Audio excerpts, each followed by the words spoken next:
any consolation in Christ, if any comfort of love, if any fellowship of the Spirit, if any bowels and mercies。呢度咧講到一個團契嘅字，邊個字啊 ？fellowship 印咗黃色嗰度，所以咧好清楚 fellowship 翻出嚟咧就係團契，或者團契英文翻譯咧就係 fellowship。fellowship 講得好清楚喺聖經嗰度講出嚟，保羅係講到咧係我哋要有團契。聖經點樣教導？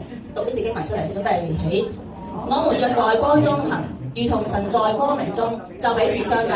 他兒子耶穌的血也洗淨我們一切的罪。見唔見到一個好重要嘅4個字係講緊團契係邊4個字？彼此相交。呢4個字就係講緊團契生活咯。點解要團契生活啦？呢度講明團契生活咧係讓我哋可以行喺乜嘢光明中喎？即係原來團契生活咧嗰個教導咧係講緊，如果我哋要行喺光明中，如果我哋行喺光明中，我哋就需要有團契生活。聖經寫嘅唔係我講嘅，咁所以咧我哋需要學習嚟到過團契生活啦。好，咁咧就所以咧團契啊，團契 fellowship 對於信徒嚟講咧係選擇定係必修題？必修嘅意思就係必做啦，必要去學習啦，必須要操練啦。咁所以咧神咧就話俾我哋聽咧，團契生活咧係神咧對我哋門徒嘅一個好重要嘅命令，唔係選擇。而且咧呢個嘅命令，當我哋咁做嘅時候咧，係會帶嚟一個祝福嘅，就係讓我哋行喺光明中。呢個係神嘅應許嚟嘅喎，我哋就去相信神嘅應許唔會落空嘅，係咪？如果我哋願意行喺光明裏邊，我哋必須要有團契嘅生活嚇。所以咧，教會咧設立咧小組啦，亦都係一個團契嘅一種形式啦，亦都係按照住咧聖經嘅教導咧，幫助我哋可以去實踐我哋嘅信仰生活嘅，讓我哋嘅屬靈生命咧係可以成長嘅。咁咧，而我哋教會咧最主要咧就係喺我哋嘅小組主日裏邊咧，其中一個環節啦就係查經啊。我哋成日讀呢字經文出嚟啊，準備起。這地方的人，言於帖撒羅尼迦的人，甘心領受這道，天天查考聖經，要曉得這道是與不是。呢度咧就係講到咧一件好重要嘅事情，做緊乜嘢？查經啊！咁當然啦，甘心領受這道咧，對我覺得我去睇翻呢節經文咧，對我都係一個提醒。當我哋聽到嘅時候，神講咗咁樣做，咁係必修嘅，係咪甘心領受先？神同我哋講咗好多嘢㗎，聖經講咗好多嘢嘅，我哋係咪甘心領受咧？我哋係咪甘心領受神嘅道咧？當我哋甘心領受神嘅道咧，我哋需要行出嚟嘅其中咧就係查經。但呢度咧，我順便咧亦都去講講咧小組分享嘅時候咧，我哋要注意啲嘅事情啊。小組分享嘅時候咧，我哋其實神讓我哋係有小組啦，有團契啦，我哋喺當中咧係學習點樣去分享，亦都喺當中學習點樣聽啊，點樣聆聽啊。所以唔好咧有你講就冇人講，或者咧有人講就冇你講。所以都唔好離題，亦切記咧唔好針鋒相對。我哋suppose喺個團契裏邊或者喺小組裏分享啦，我哋大家都平均咧可以有分享嘅時間，亦都唔好攞晒人嘅時間，亦都唔好咧靜英英咁坐喺度。當然，如果你又唔舒服啊，咁呢個另計。否則咧，我哋需要咧去學習咧係即係有禮讓啊，我哋都要唔好自己講晒，都要俾人講下嘅。咁亦都有啲時候咧，我哋要學習去開放自己啦嚇，即係唔好似好收藏咁自己又唔想講出啦。如果係咁咧，我哋做唔到家人嘅。咁當然我哋去開放嘅時候，都要適度去開放，因為可能有一啲嘅分享咧係可能牽涉一啲比較係個別輔導嘅。咁我哋嘅組長咧就會有呢一個辨別嘅恩賜啦嚇，咁佢都我哋去揾組長都需要佢有呢一個嘅訓練啦，同埋一個辨別恩賜。如果嗰個可能係需要啲再個別嘅輔導咧，咁可能會建議組員可能你呢個分享咧需要咧轉為一啲咧比較個別嘅輔導嘅。咁咧組長咧就會喺當中嚟到去調適啦。咁所以咧就我哋開組啦分組嘅時候咧都要留意一啲咁樣嘅注意一啲咁嘅事項啦。咁而另外咧我哋都要相信咧，當我哋開小組同埋團契嘅時候，要相信就係神咧聖靈咧喺當中係會運行㗎，唔係就咁傾偈㗎。所以咧，當我哋咁樣嚟到願意相信嘅時候咧，聖靈就會好自由嘅運行喺當中，喺當中聖靈係會工作嘅。當然一個小組嘅成長係需要時間嘅，唔會話哇一嚟咧大家就好成熟咁樣可以表達到嘅嘢、分享到嘅嘢、又聽到嘅嘢，我哋都係慢慢學習。唔該，俾啲時間我哋一齊去學習點樣嚟到建立小組，因為神唔會咧係跳級啊，或者係咧係一步登天嘅。神都讓我哋咧係慢慢咧嚟到成長。建立小組嘅成長都係需要時間，大家係需要俾時間小組，大家一齊慢慢去成長。呢個就係一個真正嘅屬靈嘅家。咁究竟團契嘅生活有啲咩真係啦？屬靈嘅生活咧有啲咩對我哋有啲咩重要啦？同埋喺永恆裏面有啲咩嘅關係？究竟係咪返咗教會就等於返咗團契咧？咁究竟咧聖經係點教導咯？可以再詳細啲睇咧，就係呢4樣我再出嚟係嘛？準備起基督裏的勸勉，愛心互相安慰，聖靈裏的交通，心中有慈悲憐憫。好，或者咧冚一冚書咯喎，記住勸勉、安慰、交通、慈悲憐憫，記唔記到？好記到啊！揾一個人同佢講要做邊4樣事情。勸勉、安慰、交通、慈悲憐憫，記唔記到啊？咦，問下先，阿敏一第一個咩？勸勉。第二個係咩啊？Michael 啊？都得嘅。第3個咧？都得。安慰第4咧？4個字。慈悲憐憫係啦。咁咧就睇翻，好，講翻呢個題目。嗱，呢一個嘅勸勉啊、安慰交通啊、慈悲憐憫咧，講少少中文嘅嘢咧，就係屬於咩詞彙啊？動詞係咪？但係咧，除咗我哋留意動詞咧，請你都要留意一下動詞前面嗰啲好重要嘅咩咧？形容詞啊！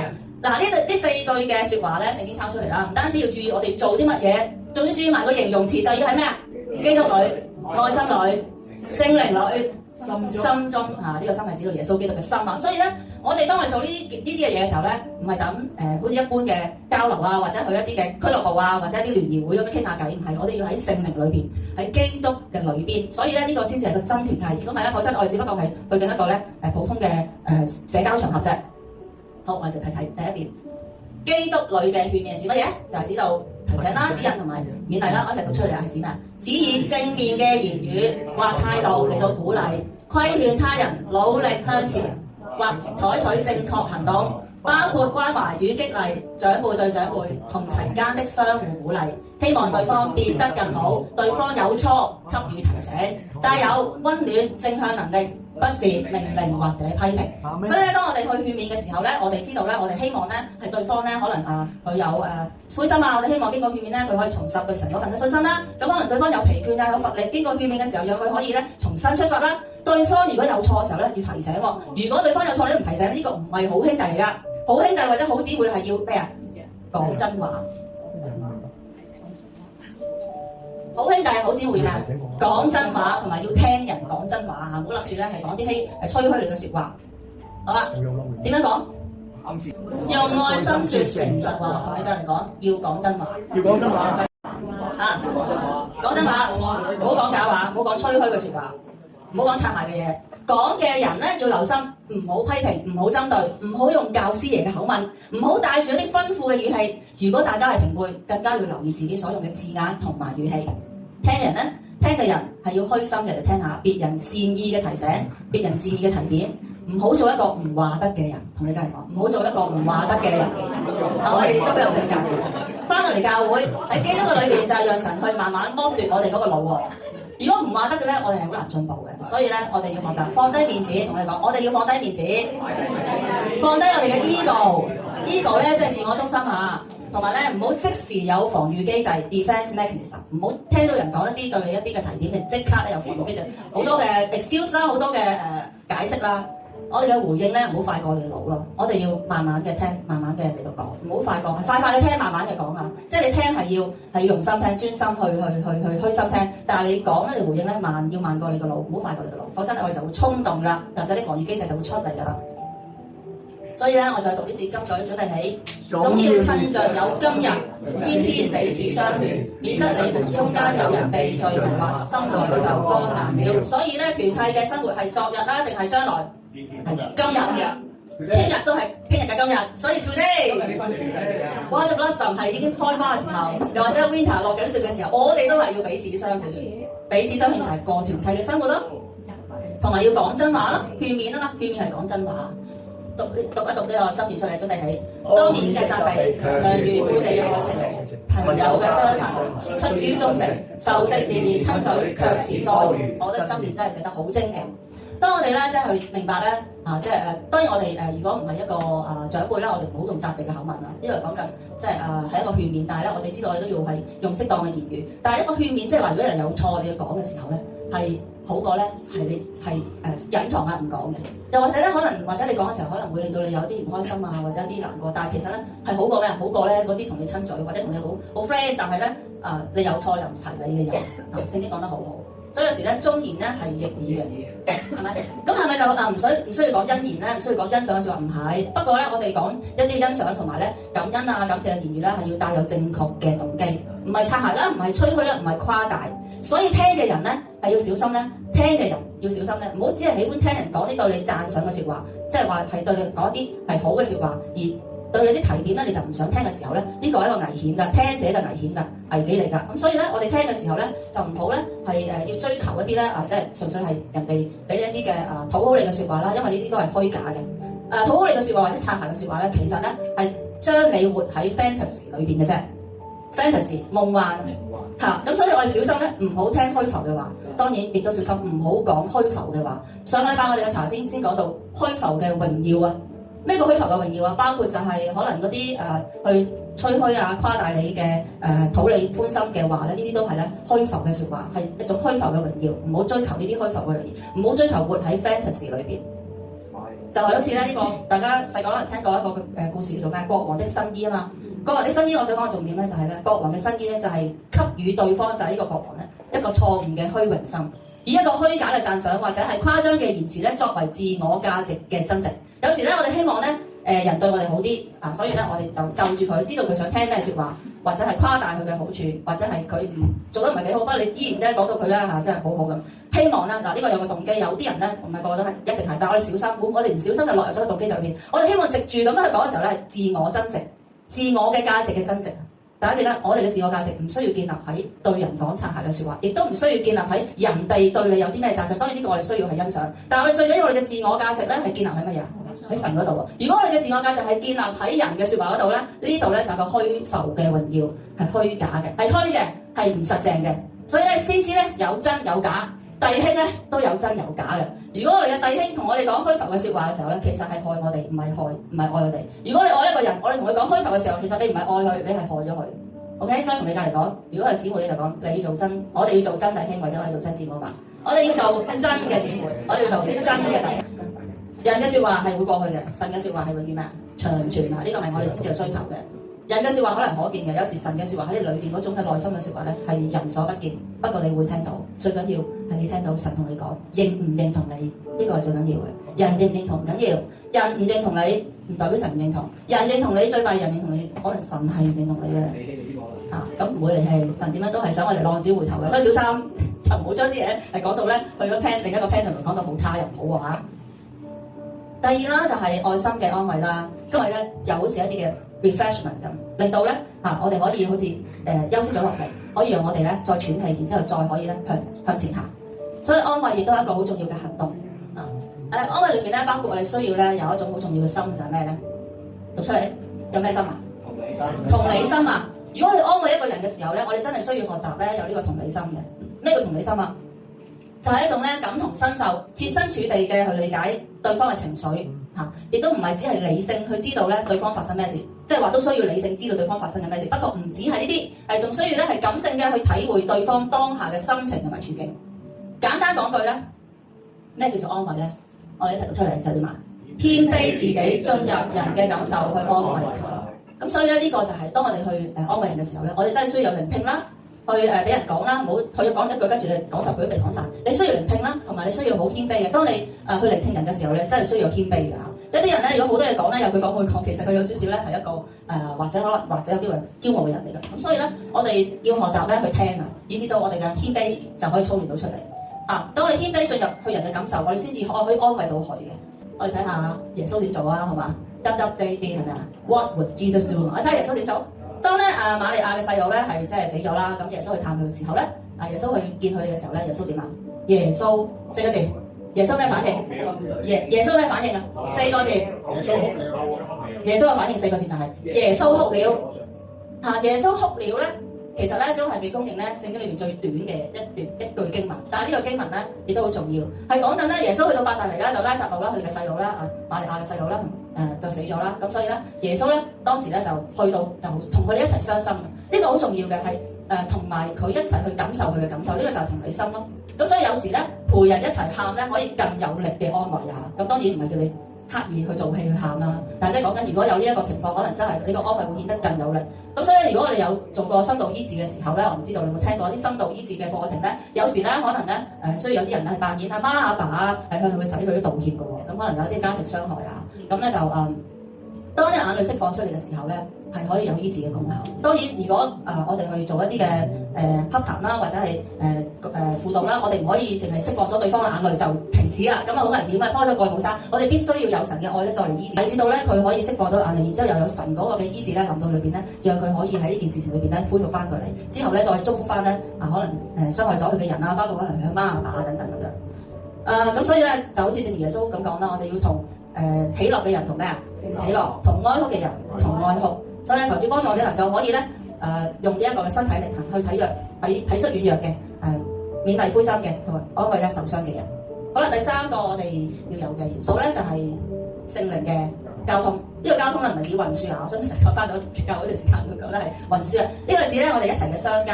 咁呢個相交係需要嘛？喺靈裏邊嘅，唔單止咧係物質啦，或者係激勵，亦都包括啲激勵性嘅靈性嘅分享啊。咁所以咧聖靈嘅交通啊，聖靈嘅交通，我哋傾偈咧，即係喺保羅嘅教導咧，點樣喺聖靈裏邊咧嚟到去相交咧？咁當然吃喝玩樂係可以講嘅嚇。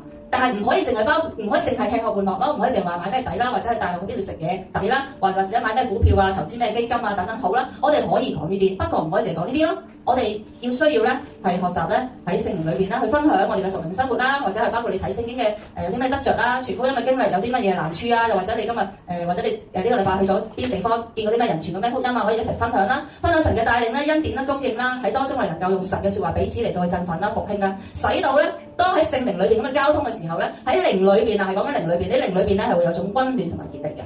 呢個可能你嗰個魂咧未必感受到，但係你嘅靈人係會被栽種。當我哋願意咁樣嚟到去操練嘅時候，咁嚟到分享咧，我哋嘅靈人咧係會被溫暖同埋咧係被熱力嘅去鼓勵我哋嘅。我一齊讀呢節聖經啊，準備起。弟兄勝過他，是因羔羊嘅血和自己所見證嘅道。他們雖至於死，也不愛惜性命。嗱，所以我哋見到咧，當我哋願意咁樣去分享我哋經歷神咧，好重要噶。因為咧係講緊見證嘅道啊。我哋之所以得勝咧，係有耶穌基督嘅寶血，仲有咩見證嘅道？你同人去分享神喺你生命裏邊嗰個嘅痕跡恩典，係讓我哋咧係過到一個得勝嘅生命喎。咁所以咧，我哋嘅分享神嘅見證咧係好重要嘅。當我哋喺靈裏邊咁健康嘅嚟到去分享翻靈命裏邊嘅遇到嘅神嘅恩典啊等等啊，係我哋靈命成長嘅關鍵。當我哋願意咁去講嘅時候，當你經歷咗，你又去講嘅時候，當你講嘅時候咧，其實唔好睇少講喎。當你講嘅時候咧，你係會有呢一個嘅增添呢個得勝同埋突破嘅恩膏嘅。所以咧，我哋必須咧係經歷咗神之後咧，就係要去講見證咯。同你隔離講，我哋要講見證。咁咧就每個人都需要啦。所以我哋又唔係淨你啊，或者係佢啊，係大家都需要。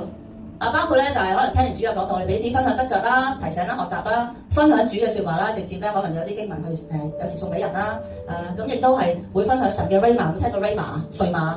即係話咧，即時嗰節嘅經文對你當下咧有啲乜嘢嘅重要嘅提醒，或者係重要嘅指引呢個就係神嘅 Rhema， 將佢生活化咗，將神嘅説話可以生活化咗喺你嘅生活裏邊有啲咩嘅重要嘅提醒。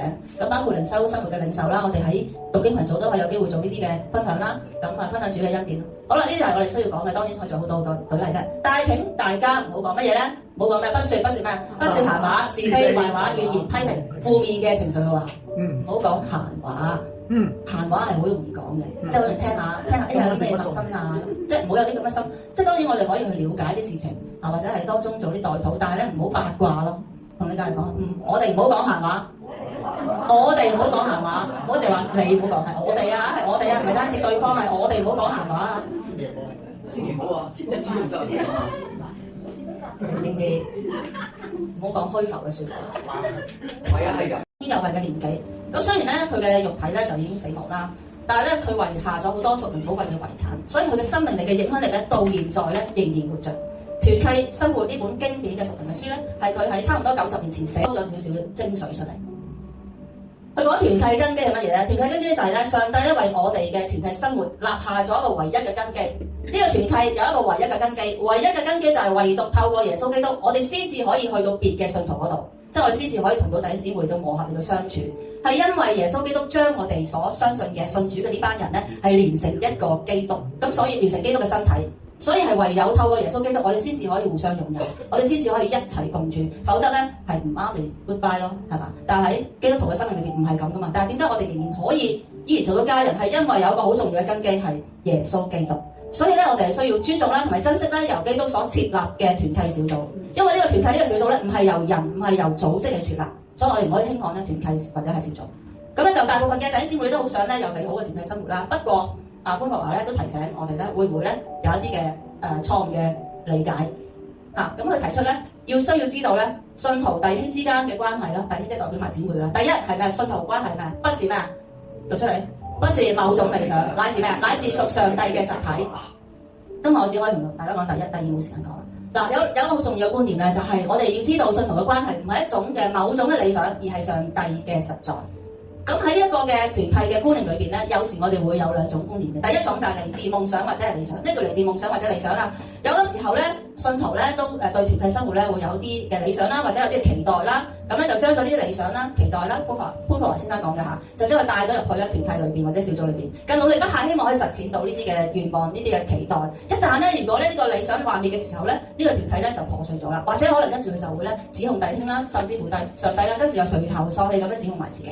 嗱，呢一段潘霍華咁樣講嘅時候咧，係提醒我哋乜嘢咧？提醒我哋當我哋感到咧團契或者小組唔能夠帶俾我哋自己期望嘅時候，或者唔能夠幫助到我哋，或者唔能夠對我哋有益處，而唔去樂於過呢種生活嘅模式嘅時候，小心我哋就會落入咗一種消費主義，就係一種宗教嘅嚟，就係話咧我哋希望喺當中可以有啲嘢得到，我先至嚟參加。咁呢個其實咧係有一個陷阱喺度嘅，因為咧作門徒係乜嘢咧？作門徒要學習乜嘢？作門徒係要學習給予服侍多過收取同埋被服侍咯。咁呢個係潘霍華先生俾我一個好重要嘅反思嚇。好啦，另一個就係屬上帝嘅實體。就一個團契咧，佢講到話一個團契，除非咧係遭遇到各種嘅不快或者醜惡，陷入極大嘅失望之中，就會唔知道上帝咧面前應該點樣做嘅。經歷咗呢啲事之後咧，就開始憑住上帝嘅給予同埋應許咧，去面對相處嘅磨合嚇。嗱，呢度講緊上帝嘅實在，呢段説話講乜嘢咧？呢段説話係講緊教會，其實教會都係一班咩人啊？教會都係一班因信不如加多少少字嘅，係因信稱義嘅罪人。即係其實我哋都係罪人嚟嘅。不過我哋都因為相信咗神，所以我哋被稱義。但係我哋依然有好多地方係硬硬殘殘嘅，係咪？所以弟兄姊妹嘅相處咧，少不免咧會係有摩擦啦，或者衝突。但係咧，我哋要相信喺呢一個嘅群體裏邊，因為我哋相信神，我哋要有呢個信念，就係神咧係會喺當中咧係介入。所以當我哋咁樣願意行嘅時候，聖靈係會引導我哋嘅。聖靈喺我哋嘅磨合裏邊咧，會引導我哋，讓我哋反思我哋要點樣謙卑。放下、順服、等候，讓我哋能夠喺試煉同埋磨合當中成長。倘若我哋呢個群組，倘若我哋呢一個嘅小組團契係冇咗呢個根基嘅時候咧，一切都係虛空嘅。所以，但係我哋知道，我哋相信咗神，神係已經講咗呢個設立咗呢個根基，就係耶穌基督嘅時候，我就知道當你面對一啲唔開心或者一啲難處嘅時候，我哋要相信聖靈喺當中會工作嘅，因為神唔會係唔理，神係唔會唔作主，因為呢一個嘅團契咧係由神嘅根基去設立。呢個係好重要。如果否則我哋冇咗呢啲嘅概念咧，我哋面對灰心啊、挫折嘅時候咧，我哋可能就一振不起。呢個好重要嘅點。所以咧，對團契咧有啲乜嘢錯誤嘅觀念咧，佢就話：如果凡愛自己對團契嘅夢想多於團契本身，愛自己對團契嘅夢想多過團契嘅時候咧，無論佢嘅想法幾咁體貼、幾咁誠實、幾咁嘅認真、幾咁嘅自我犧牲，一旦只係扮演咗要求嘅角色嘅時候，佢就會破壞咗呢個團契。呢度係講乜嘢？呢度係講緊我哋嘅夢想，自己嘅夢想咩？自己嘅夢想就係希望當中可以獲得啲益處，獲得啲益處啦，或者係自己嘅期待。希望喺參加小組或者團契，我希望可以喺當中獲得啲益處。小心呢個咧，其實就唔係屬靈人嘅思維嚟嘅。咁啊，潘霍華先生一個好好嘅深度嘅提醒。好啦，究竟團契有啲咩目標？一齊讀出嚟話。不是想要求什麼，乃是在感恩和領受之中。當我哋去參與一個團契同小組，我哋保持一個咩態度咧？不求什麼啊？不求自己嘅益處係嘛？愛係乜嘢？愛其中一個就係不求自己嘅益處啦。就正就係潘霍華先生所講，不是想要求什麼，乃係咩？係感恩同埋領受。咩叫感恩同埋領受啊？就喺當中我哋要不斷學習參加，可以參加得到當中嗰個感恩，當中神俾我哋經歷，當中喺呢個團契喺呢個小組裏邊，我哋要學習去感恩。去數算神嘅恩典，唔係數算咧，係當中咧我有啲乜嘢唔開心啊，或者係今日好似冇乜得着，唔係數算呢啲，係我哋要有感恩嘅心。佢講得好，呢句説話係邊度都啱。誰願意為那微不足道嘅事感恩？邊個願意為一啲唔係好顯眼嘅事去感恩？佢就會領受更大嘅事。呢個都係聖經嗰個嘅屬靈法則，就係如果我哋要做更大嘅事，我哋必須要喺小嘅事情上面忠心。就同樣嘅，我哋如果為啲好微不足道嘅事嘅感恩嘅時候，譬如可能翻到嚟見到啲嘢突然排晒啦，我就好多謝人。見到敬拜隊好努力練歌又好開心嘅，為咗呢啲感恩。見到第一朝翻，今日終於見佢翻嚟，真係好感恩，好耐冇見呢個人，你係感恩係嘛？就係見到感恩嘅事情，我哋要數算啦，唔好淨係睇到有啲咩欠缺或者係啲乜嘢對我冇幫助嘅嘢，我就係咁數嗰啲嘢出。唔係啊，潘霍華講咧，我哋要係學習感恩同埋去領受神嘅恩情咯。去睇睇，如果我哋只係不斷埋怨上帝團契，或者埋怨團契，或者我哋所同我哋嘅盼望不相稱，咁咧係會阻擋咗我哋嘅團契按照耶穌基督嘅尺度同埋豐滿成長，而係按照咗我哋自己嘅尺度啦。所以咧，呢度嘅重點咧，都係我哋要係喺知道咧，聖靈喺當中係運行嘅，叫我哋咧係喺當中我哋學習更多嘅感恩，以至到咧係當我哋去感恩嘅時候，喺靈界裏邊係會發生功效。喺靈界裏邊咧，就會將呢一個恩典更多釋放到去團契裏邊，而喺當中嘅人咧，亦都因着彼此嘅接納，可以被主再去調教同埋成長。我哋都需要時間去俾大家成長。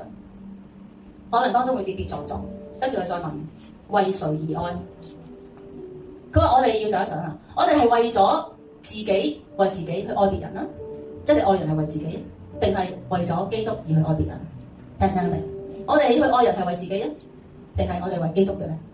所以咧，當我哋嚟到去團契小組嘅時候，讓我哋都要知道，我哋調教翻我哋嘅視野。好多時候我哋都帶住之前我哋喺世界嘅認識或者一啲嘅期望，我哋要將佢洗清。我哋翻到嚟一個由基督耶穌所設立嘅一個群體裏邊咧，我哋需要學習咧係為基督去愛人。我哋翻嚟係為基督嘅緣故。如果我哋翻嚟只係為咗某啲人咧，嗰個人咧始終係人，有機會係傷害到你，唔知幾時。咁所以咧，但係如果我哋為基督嘅時候咧，基督聖靈喺當中會有調息嘅時候，我哋嘅視野就唔同啦。我哋嘅視野就去得好永恆嘅，只係你眼見嘅嘢。咁所以咧，佢就提醒我哋咧，我哋能唔能夠為嗰啲去反對我哋嘅愛嗰啲去反對我哋嘅人啦？又或者係本於基督同埋佢嘅説話，因為基督將我哋連結一起嘅緣故，我哋去愛仇敵。當然我哋嘅弟兄姊妹，我哋唔會覺得佢係我哋嘅仇敵嚟嘅，係咪咧？我哋可唔可以因基督將我哋可能或者會得罪或者冒犯我哋，不至於去仇敵，但係咧我哋能夠可以因着基督嘅緣故，我哋係愛佢哋如弟兄，而唔係待弟兄咧如仇敵。最後讀呢兩節經文啦，好嘛？準備起。因他使我們和睦，我們愛，因為神先愛我們。呢個都係我哋教會嘅金句，係咪？寫得好啱。設立教會，設立一個團契，就係因為我哋去學習愛，就係因為我哋點解可以學習愛？因為有呢個唯一嘅根基，耶穌基督係神為我哋設立嘅，所以我哋可以因着神嘅愛，我哋可以學習到去愛。否則呢個只係一個普通嘅社交群組，我哋好難做到呢件事情。所以咧，如果我哋越發咧係明白團契生活嘅根基同埋應許咧，係唯獨咧係出於耶穌基督，我哋就會更多嘅學習嚟到去感謝我哋嘅上帝賜俾我哋嘅弟兄喺神嘅赦免同埋應許當中咧一齊咧生活同埋成長。睇埋呢句，我哋咧能夠過團契生活咧好重要，彼此認識咧，我哋要從心靈嘅深處去讚美上帝嘅恩典。我讀呢句説話好嘛？準備起。我們能過團契生活，彼此認識，是要從心靈嘅深處去讚美上帝嘅恩典。呢個咧都係潘培華咧去鼓勵我哋大家要去咁樣學習。最後咧係啦，我哋要更多嘅嚟到去讚美感恩啦。當我哋讚美同埋感恩嘅時候咧，係要叫邊個閉口？仇敵閉口，即係撒旦。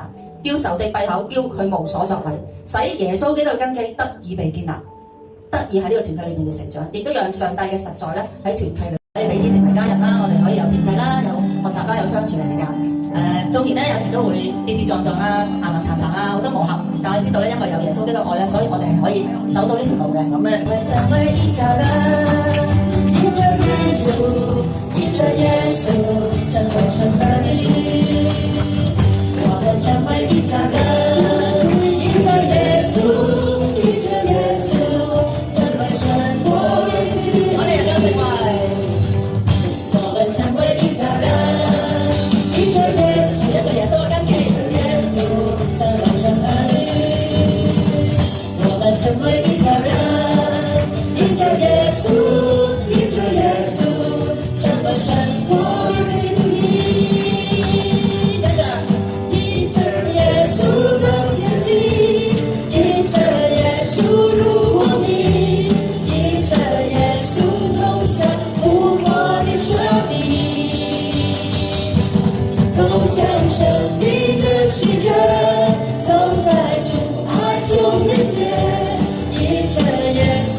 都係恩典，一切都要上主你嘅保守，你喺當中嚟運行，幫助我哋成長，彼此嘅成長，彼此嘅接納，彼此嘅提醒，彼此嘅勸勉，安慰造就，慈悲嘅憐憫。多謝你，阿文神啊！